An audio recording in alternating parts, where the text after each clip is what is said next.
প্রিয় শিক্ষার্থী বন্ধুরা, তোমরা কেমন আছো?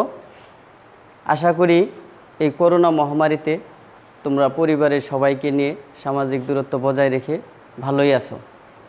আমিও তোমাদের দোয়ায় আল্লাহর রহমতে ভালোই আছি। বর্তমান সময়ে এই করোনার মধ্যে যেহেতু বিদ্যালয়ে ক্লাস নেওয়ার কোনো সুযোগ নেই, শিক্ষার্থীদের বিদ্যালয়ে আসার কোনো সুযোগ নেই, তাই আমরা তোমাদের পড়ালেখার ধারাবাহিকতা রক্ষার্থে অনলাইনে ক্লাস সিস্টেমের আয়োজন করেছি এবং এইখানে আমরা ধারাবাহিকভাবে তোমাদের বিষয়ভিত্তিক আলোচনা করব। আমি আশা করব তোমরা আমাদের এই ক্লাসগুলো ধারাবাহিকভাবে দেখবে এবং সে অনুযায়ী অনুশীলন করবে। এখানে একটা বিষয় গুরুত্বপূর্ণ, সেটা হচ্ছে আমরা যে বিষয়গুলো আলোচনা করব বা আমি যে ক্লাসগুলো নেব সেগুলোতে একটা ধারাবাহিকতা থাকবে। একটা বিষয় নিয়ে আলোচনা করলে সেখানে আজকে কিছু আলোচনা থাকবে, আগামী ক্লাসে কিছু আলোচনা থাকবে। তাই আমি বলবো আমার ক্লাসগুলো তোমরা ধারাবাহিকভাবে খেয়াল করবে। তো আজকে আমি তোমাদের নবম দশম শ্রেণীর 13তম অধ্যায় নিয়ে কিছু আলোচনা করব। এই অধ্যায় হচ্ছে ধারা বা সিরিজ। এই অধ্যায়ে দুইটি অনুশীলনী রয়েছে, একটা 13.1 আর 13.2। আমি আজকে তোমাদেরকে 13.1 অনুশীলনী নিয়ে কিছু আলোচনা করব। এই অনুশীলনীতে তোমরা বইয়ে দেখতে পাবে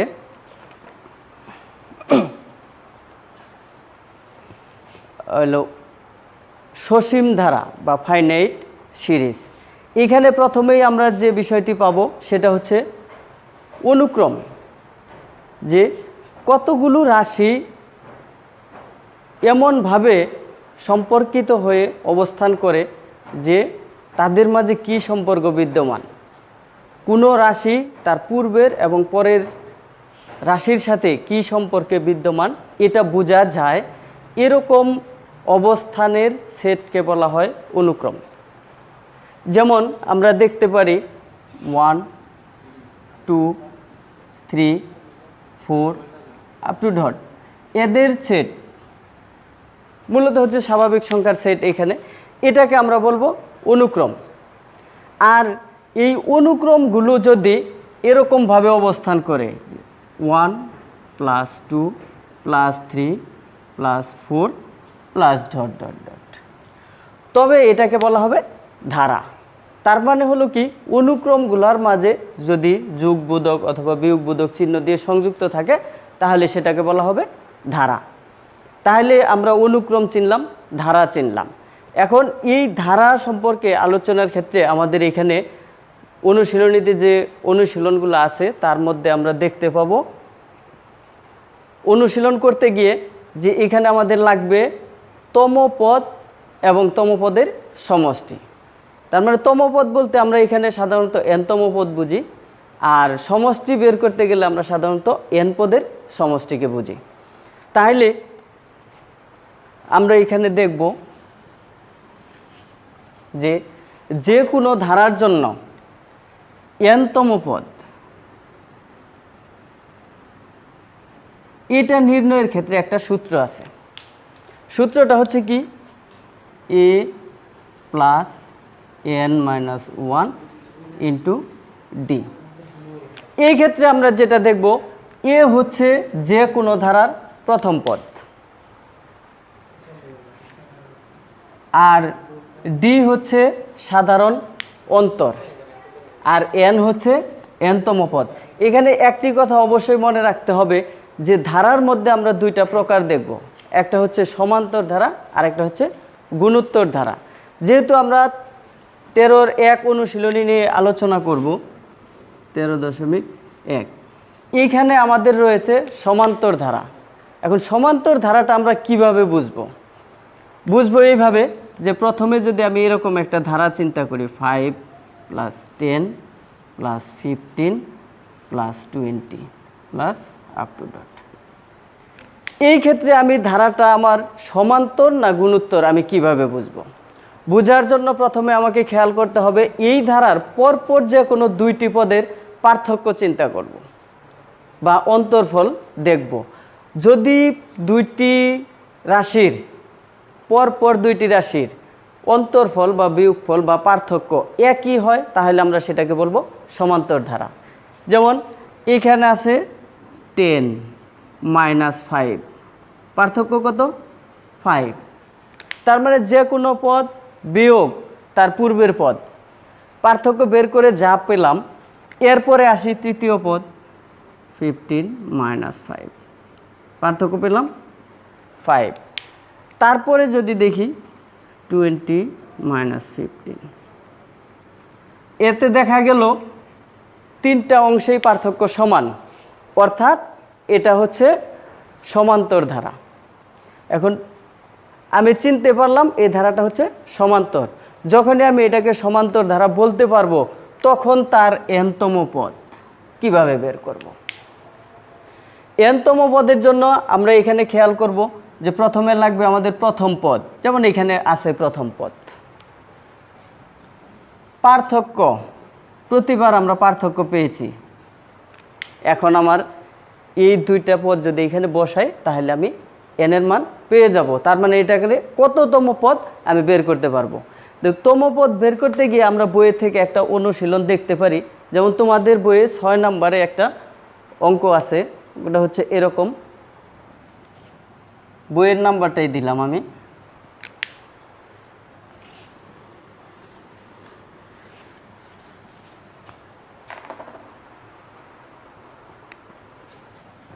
এইট প্লাস 11 প্লাস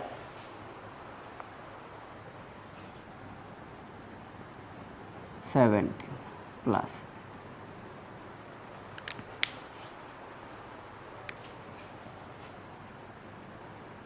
ধারাটির কোন পদ?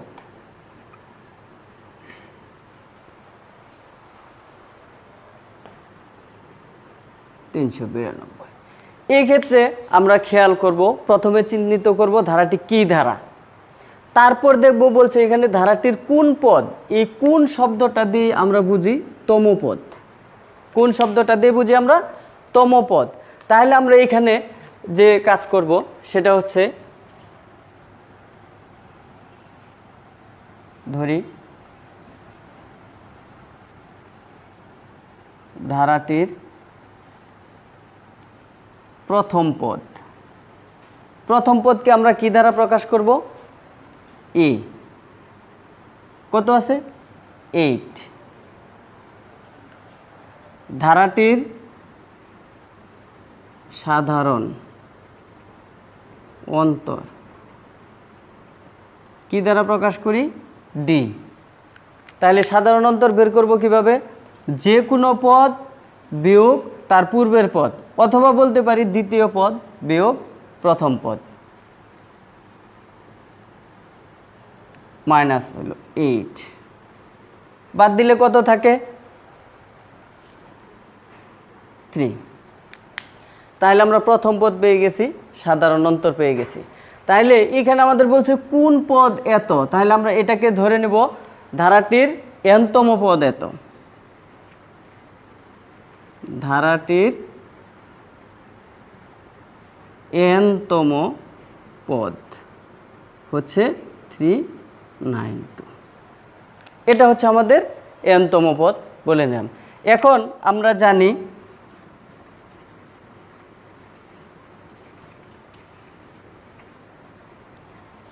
n-তম পদ সমান, এটা হচ্ছে ধারা অনুযায়ী n-তম পদ এত, আর সূত্র অনুযায়ী আমরা n-তম পদ জানি a plus n-1 into D. তাহলে আমরা n-তম পদ সূত্র অনুযায়ী জানি এটা, আর n-তম পদ আমাদের দেয়া আছে এটা। তাহলে আমরা বলতে পারি প্রশ্ন মতে,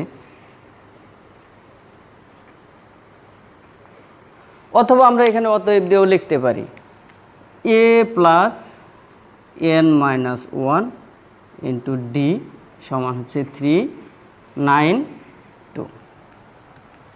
এখান থেকে আমরা যেটা করব, সমাধান করব, এর মান আমরা পেয়ে গেছি কত? 8 প্লাস n-1, ডি এর মান আমাদের জানা 3, 9 2। এখানে আমরা চলে আসব, বা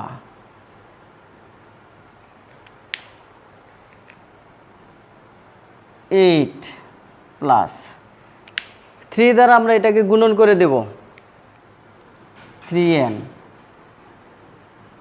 মাইনাস 3 ইন্টু 1, তার মানে 3 ইকুয়াল 392, বা এখানে যোগ বিয়োগ করে দেব 3n প্লাস 5 ইকুয়াল হচ্ছে 392, বা 3n সমান হচ্ছে 392। এই 5কে ওই পাশে নিব, তার মানে পক্ষান্তর করব, পক্ষান্তর করলে +5 ওই পাশে গিয়ে -5, 3n সমান, এখানে বিয়োগ করলে আমরা কত পাচ্ছি, 387, বা n সমান, তাহলে এই পাশে n এর সাথে 3 আছে গুণন অবস্থায়, ওই পাশে নিলে হবে ভাগ, 387 ভাগ 3, n সমান, ভাগ করলে আমরা কত পাই,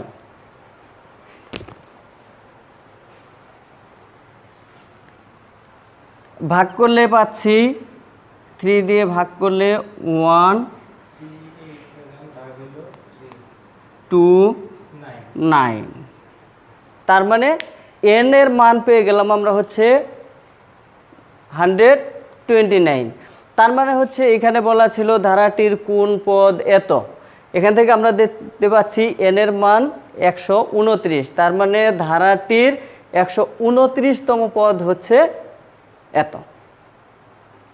তাহলে আমরা বলবো দেব ধারাটির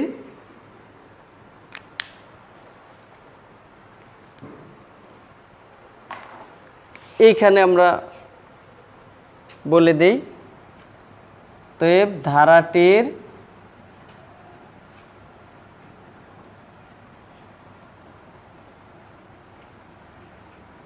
এততম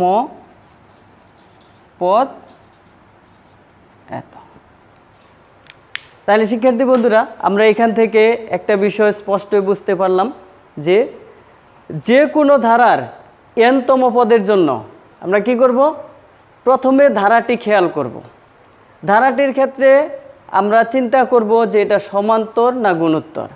তাহলে সমান্তর ধারার ক্ষেত্রে আমাদের যেটা নিয়ম ছিল যে যে কোনো পদ বিয়োগ তার পূর্বের পদ, এভাবে আমরা দেখব যদি পরপর পার্থক্য সমান হয় তাহলে সেটা হচ্ছে সমান্তর ধারা। সমান্তর ধারার ক্ষেত্রে আমরা প্রথম পদ পেয়ে যাব, সাধারণ অন্তর বের করব, তারপর আমরা n-তম পদের সূত্র জানি, সূত্রটা দেখব, আর এইখানে যে পদটা দেওয়া থাকবে সেটাকে আমরা n-তম পদ বলবো। তাহলে এই সূত্র মোতাবেক n-তম পদ আর আমাদের এইখানে যে পদটা দেওয়া আছে সেই পদ, দুইটা পদ পরস্পর সমান, তাহলে আমরা বলতে পারি প্রশ্ন মতে এই n-তম পদ সমান হচ্ছে এই n-তম পদ। তাহলে এইখান থেকে আমরা ক্যালকুলেশন করব, করে n এর মান বের করব, n এর মান যত আমাদের তততম পদ হবে এটা। এরপরে আমাদের এখানে আরেকটা অংশ লাগবে,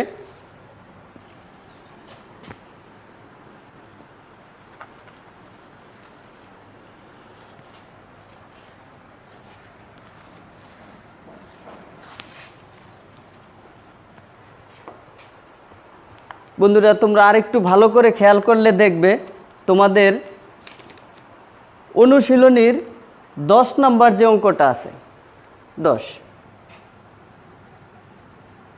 এখানে একটা ধারা বলা আছে 8 প্লাস 16 প্লাস 24 প্লাস ধারাটির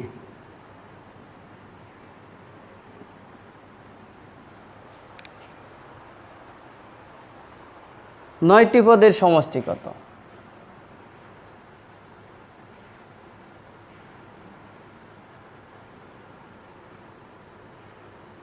সমষ্টি কত। এই ক্ষেত্রে আমরা দেখব, প্রথমে চিহ্নিত করব এই ধারাটি কি ধারা। প্রথমে আমরা দেখলাম কি ধারা, সেখানে যে কোনো পদ বিয়োগ তার পূর্বের পদ, যে কোনো পদ বিয়োগ তার পূর্বের পদ। তাহলে এখান থেকে আমরা যদি পার্থক্য সমান পাই তাহলে আমরা বলবো এটা সমান্তর ধারা। সমান্তর ধারার ক্ষেত্রে এখন আমার বলছে এখানে কি সমষ্টি। তাহলে সমষ্টির জন্য আমরা কিন্তু একটা সূত্র জানি, কিন্তু তোমাদের সে বিষয়টা এখনও বলা হয়নি। আমরা এনতম পদটা শুধু বলেছি, এখন আমরা এন পদের সমষ্টির সূত্রটা দেখব। এন পদের সমষ্টি, সমষ্টি এটাকে সংক্ষেপে এস এন দ্বারা প্রকাশ করা হয়। এস হচ্ছে সামেশন মানে সমষ্টি বা যোগফল, এন তার মানে এন পদের সামেশন, এন পদের সমষ্টি। সূত্র হচ্ছে কি n/2 into 2a plus n-1 into D. এই ক্ষেত্রে দেখো আমাদের লক্ষণীয় বিষয় হচ্ছে n হচ্ছে তম পদ, এ হচ্ছে প্রথম পদ, আর ডি হচ্ছে সাধারণ অন্তর। তাহলে আমরা এই ধারার থেকে যদি এর মান জানি, ডি এর মান জানি, তাহলে এন পদের সমষ্টি বের করতে পারবো। এখন এন পদের ক্ষেত্রে আমাদের পদ ও সংখ্যা উল্লেখ থাকবে, যেমন এখানে বলা আছে 9টি পদের সমষ্টি। তাহলে এনতম পদের জন্য এন, যখনই আমার 9টি পদের সমষ্টি চলে আসবে তখন এখানে এন এর পরিবর্তে হবে 9 বা 9টি পদের সমষ্টি। তাহলে আমরা এইখানে এই সূত্রটা জেনে রাখবো এবং তা প্রয়োগ করে এই অঙ্কটার সমাধান করার চেষ্টা করব, দেখি আমরা পারি কিনা। ধারাটির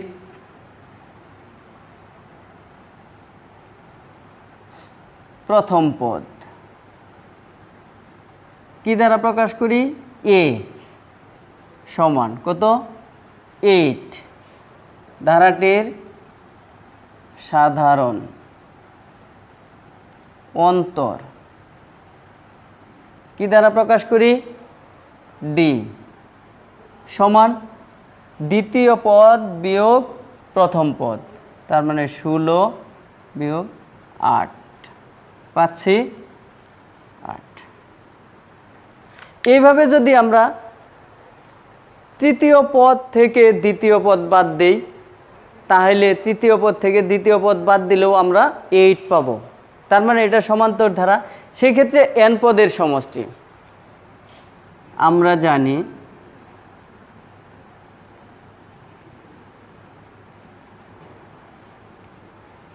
এন পদের সমষ্টি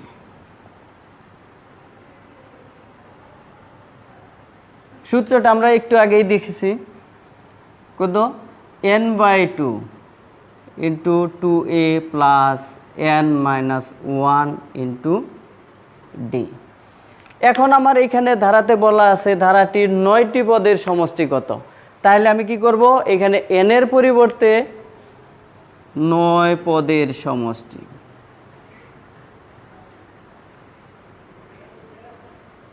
তাহলে এইটাকে আমি সংক্ষেপে প্রকাশ করতে পারি এরকম, S9 সমান, তাহলে n এর পরিবর্তে আমাদের 9 চলে আসবে, তার মানে 9/2 into 2a plus 9-1 into D. এখন আমরা এখানে a এবং d এর মান বসাবো। 9/2 2 ইন্টু a কত? 8 প্লাস এখানে 9-1, তাহলে পাচ্ছি কত? 8 ইন্টু ডি এর মান কত? 8। আমরা এখানে যোগ বিয়োগ করব। 9/2 ইন্টু 8 দুগুণে 16 যোগ 8 গুণন 8, 8 8 64, 9/2 এইখানে যোগ করে দেব, তাহলে 6 আর 4 10, 0 হাতে হইল 1, 6 7 8। এইখানে ব্র্যাকেট তুলে দিয়ে গুণন চিহ্ন দেব। এখন এই ভগ্নাংশ আর এটা হচ্ছে পূর্ণ সংখ্যা, এটার গুণনের ক্ষেত্রে আমরা উপরে নিচে কাইটা ছোট করে নিতে পারি। যেমন এই 2 দ্বারা এইটিকে ভাগ করলে হয় 40, তাহলে আমরা এই পাশে চলে আসতে পারি 9 × 40, তাহলে 9 4 4 9 হচ্ছে 36, 0 360। সেক্ষেত্রে বন্ধুরা আমরা এটা একটা সহজেই একটা সমস্যার সমাধান করে ফেলতে পারি যদি আমরা এই সূত্রটা সঠিকভাবে জানি বা প্রয়োগ করতে পারি। তাহলে আমরা এখানে কি দেখলাম, প্রথমে একটি ধারা দেওয়া থাকলো বা প্রশ্ন থাকলো, আমরা সেই ক্ষেত্রে চিহ্নিত করব ধারাটি কি ধারা, সমান্তর না গুণোত্তর। যদি আমরা সমান্তর ধারা চিহ্নিত করতে পারি তাহলে আমাদের প্রথম কাজ হচ্ছে ধারাটির প্রথম পদ কি, আর যখনই আমরা এটা সমান্তর ধারা চিহ্নিত করলাম তখন এটার সাধারণ অন্তর কত বের করলাম। পরে আমরা সূত্র জানি n পদের সমষ্টি Sn সমান n/2 × 2a + n - 1 × d। এখন আমরা দেখব যে আমাদের প্রশ্নে কততম ধারা বা কয় পদের সমষ্টি চেয়েছে। সেখানে দেখলাম 9টি পদের সমষ্টি, তাহলে আমি কি করব, n এর পরিবর্তে 9 নিয়ে আসব। তাহলে আমার 9 পদের সমষ্টি S9 সমান 9/2 × 2a + 9 - 1 × d। এই ক্ষেত্রে a এবং d এর মান বসায় দেব, তারপর তোমরা যথারীতি যে নিয়মে ক্যালকুলেশন জানো সেই নিয়মে একেবারে ফলাফল পর্যন্ত চলে আসবে। তাহলে আমরা দেখলাম এই ধারার 9টি পদের সমষ্টি হচ্ছে 360। তাহলে আমরা বলবো ধারাটির 9 পদের সমষ্টি 360। এখন শিক্ষার্থী বন্ধুরা আমরা যদি এই ক্লাসটা ভালো করে দেখে থাকি, মনোযোগ দিয়ে এবং ভালো করে বুঝে থাকি, তাহলে আমাদের এই অধ্যায়ে যে আরও কিছু অঙ্ক আছে অনুশীলনের জন্য সেগুলো, অথবা তুমি নিজেও এরকম কিছু সমস্যা তৈরি করে সেগুলোর সমাধান করতে পারবে। সেই লক্ষ্যে আমি তোমাদেরকে বাসায় বসে কাজ করার জন্য, প্র্যাকটিস করার জন্য 2টি অঙ্ক এখানে দিয়ে দেব, তোমরা একটু তুলে নেবে।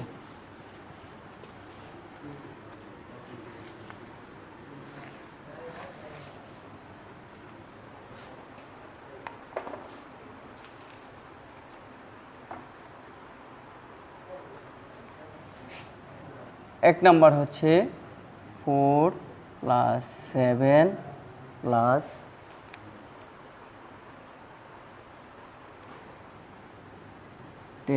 + 30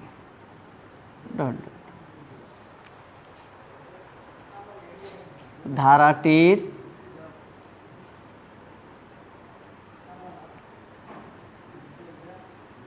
কোন পদ 301। আরেকটা হচ্ছে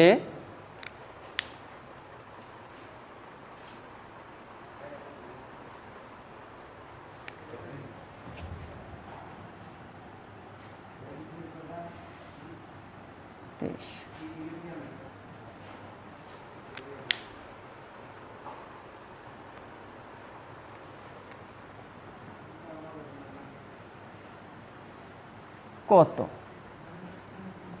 এই ক্ষেত্রে শিক্ষার্থী বন্ধুরা তোমরা দেখবে এই প্রশ্নে বলা আছে ধারাটির কোন পদ এত।